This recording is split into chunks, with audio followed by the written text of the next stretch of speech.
Terima kasih Tribuners, Anda masih bersama kami di Live Tribun Travel Update.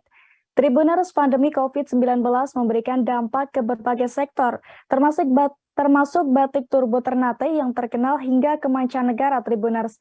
Sejak 2 tahun pandemi COVID-19, Kusta Lani Syakir, pemilik brand batik turbo, terpaksa harus menutup satu gerainya. Sebab selama pandemi, gerai tersebut sepi dan tidak produksi sama sekali. Dan untuk mengetahui informasi lengkapnya, rekan kami Yunita Kaunar dari Tribun Ternate akan melaporkannya untuk Anda. Silakan rekan Yunita. Iya, baik. Terima kasih Ariska di studio. Dapat kami laporkan langsung dari Kota Ternate bahwa benar adanya satu gerai milik salah satu pengrajin batik Ternate atau dikenal dengan batik tubo. Terpaksa tutup di masa pandemi COVID karena tidak melakukan produksi sama sekali.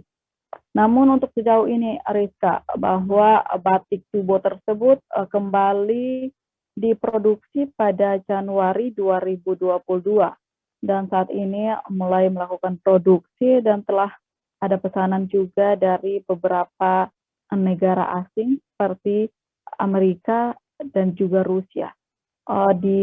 Pada Agustus saat ini banyak warga yang mulai mencari batik, terutama batik tubo, sehingga batik tubo tersebut pelan-pelan sudah mulai melakukan produksi, meskipun tidak terlalu banyak seperti biasanya sebelum masa pandemi COVID. Karena pemilik dari batik tubo tersebut mengaku bahwa dengan melalui penjualan produk dari batik tubo, ia mampu membuka 2 gerai. Namun karena tidak ada produksi, ia terpaksa harus menutup satu gerai. Dan satu gerainya lagi selain batik tubo yang dijualkan di sana atau diproduksi di sana, ada juga sejumlah produk UMKM lain yang membantu dirinya untuk tetap bisa berjualan hingga saat ini. Untuk batik tubo sendiri, prosesnya membutuhkan waktu sekitar 5 hari untuk menjadi satu bahan atau satu kain batik tubo sendiri, karena batik tubo ini terdiri dari batik cap dan juga batik tulis, dan ada juga kombinasi antara batik cap dan batik tulis. Untuk batik cap sendiri, ia hanya membutuh waktu 2 hari untuk membuat satu produk. Ia membutuh waktu cukup lama karena harus mengukir dulu atau bentuknya harus diukir dulu untuk menjadi batik tulis. Itu membutuhkan waktu kurang lebih 5 hari karena masih ada proses pewarnaan hingga pematangan dari bahan batik tersebut. Ia mengaku saat ini dirinya mulai melakukan produksi kurang lebih dalam sebulan mencapai 45 hingga 15 produk.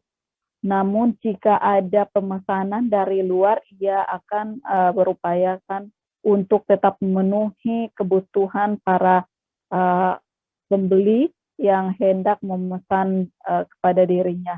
Ia juga menceritakan bahwa sejak pandemi COVID, ia hanya menjual masker dari batik tubo, dan sekarang ia berharap kepada pemerintah untuk mendapat perhatian juga dari pemerintah agar pemasarannya bukan hanya dilakukan secara pribadi atau lewat secara online, namun ada perhatian dari pemerintah untuk dapat membantu atau mengembangkan melalui pemerintahan, karena ia mengatakan bahwa pemerintah saat ini sering menggunakan batik, namun batik yang digunakan mungkin lebih batik dari luar. Ia berharap pemerintah ini jadi perhatian pemerintah daerah Kota Ternate agar lebih dapat membantu para UMKM seperti dirinya.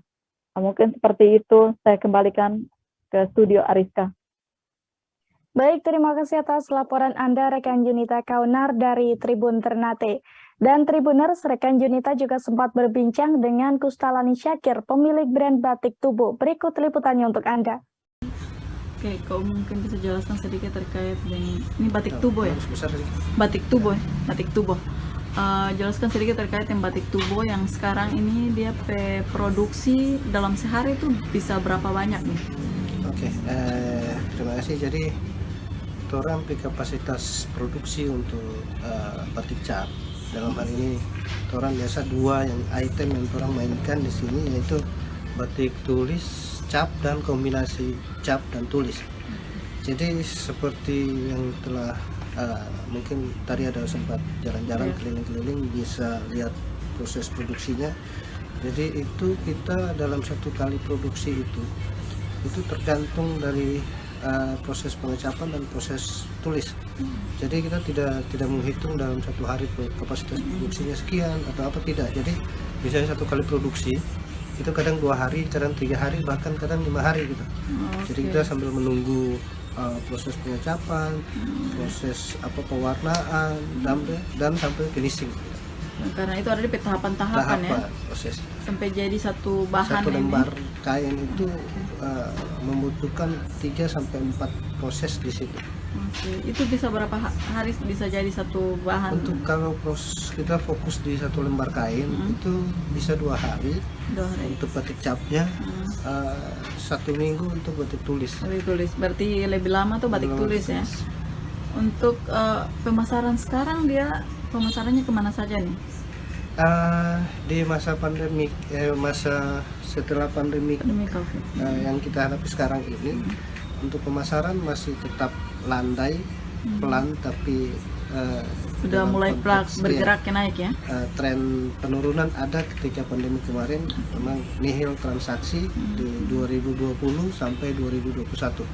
Jadi alhamdulillah di awal tahun 2022 ini kita sudah mulai ada tren peningkatan. Yang tadinya tidak ada produksi, sekarang sudah Sekarang ada sudah produksi. mulai ada produksi ya. Jadi dari Januari kemarin kita sudah mulai step by step untuk produksi dalam kapasitas ready stock yang kita punya di toko atau outlet yang kita punya. Jadi artinya di masa pandemi 2 tahun kemarin memang tidak ada ini sama sekali. Untuk penjualan di 2 tahun terakhir alhamdulillah nihil, karena kita ketergantungan market di rumah oleh-oleh ini adalah dari tamu yang dari luar. Terima kasih sudah nonton. Jangan lupa like, subscribe, dan share ya.